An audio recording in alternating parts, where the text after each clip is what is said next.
Ah, the heroes of the hour. Not content with securing the residential district, you gifted me an Imperial commander. What are you after, a medal? The work is its own reward, General. I must say, however, that Fordola's claims were not a little disturbing. What manner of power could Xenos have acquired that might equal an icon? Might she speak of our missing Omega? Very possibly. The Empire's fondness for comparable Allagan technologies is exceedingly well documented. Have we made any progress with our own investigation? None. The search goes on in earnest, but Sid has thus far found nothing of note. Mayhap the Garleans beat us to it. If they were working desperately to repair the machine, that might explain their decision to remain within their walls.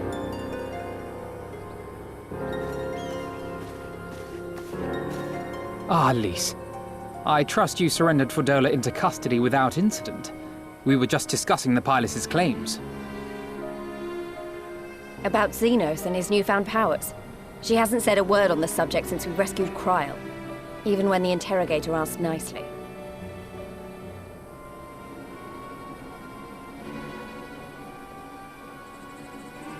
Mayhap I can offer some insight into her claims, or at least into the facility and the experiments they conducted during my time there.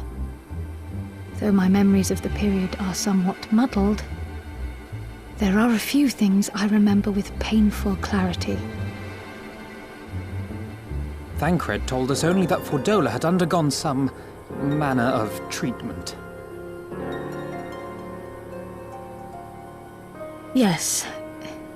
It is a place wholly dedicated to the creation of enhanced beings, whom they refer to as the Resonant.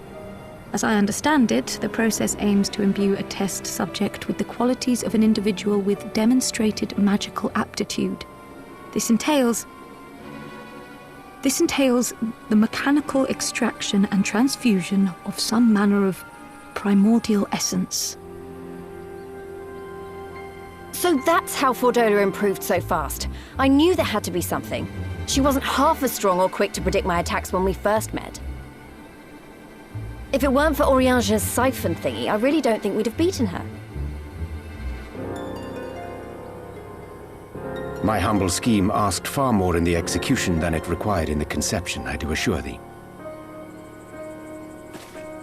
Oh, you've got to stop doing that. In calling upon Lady Alisaie after her defeat, I was most intrigued to learn of the apparent effortlessness with which Fordola countered her attacks. 'Twas as if she knew the blade's destination ere its journey began.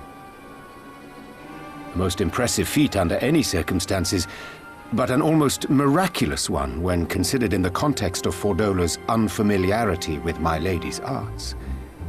How then could she so perfectly predict an unknown opponent's every move? After much deliberation, I surmised that Fordola may be possessed of a preternatural ability to divine meaning from the fluctuations of an individual's ether and to instinctively react. To employ a metaphor, one might say that she was attuned to the whispers of my Lady Alisaie's soul. Wait, have you not just described a manifestation of the Echo? I had no conclusive proof. The available anecdotal evidence suggested only that Fordola was uncommonly sensitive to etheric fluctuations, and 'twas this which led me to develop my stratagem. I would fashion a device with the capacity to generate a massive disruption in the surrounding ether. If, as I suspected, Fordola's senses were indeed questing for the most minor of oscillations, the shock of exposure to a more amplitudinous etheric waveform would be akin to a debilitating bout of ether sickness. How ingenious. I note that the success of your plan hinged on your device's wielder remaining ignorant of its purpose, lest Fordola divine your intent.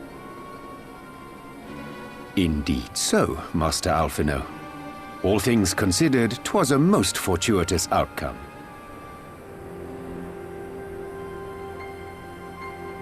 That's putting it mildly. In any event, if Urianger is correct, that would mean these Resonant have been granted the power of the Echo via artificial means. A sobering thought, to say the least, and one which makes me wonder what else Xenos has in store. Whatever the Viceroy's newfound powers, I know of none better equipped to face him. And face him you must. For there is now but one path forward, and it leads straight to Alamigo. And it's not as if we came unprepared. We've got all our friends and allies fighting for the same thing. Honestly, right now I feel like we could take on anyone and win. And I mean anyone.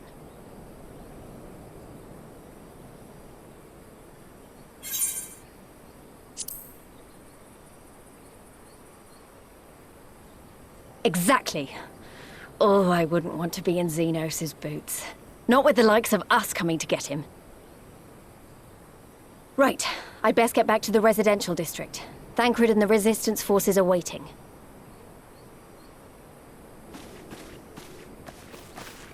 It is time we join the main host. Kryl, in light of your recent ordeal, might I suggest that you remain with the rearguard for now? Oh, if you insist. Just this once.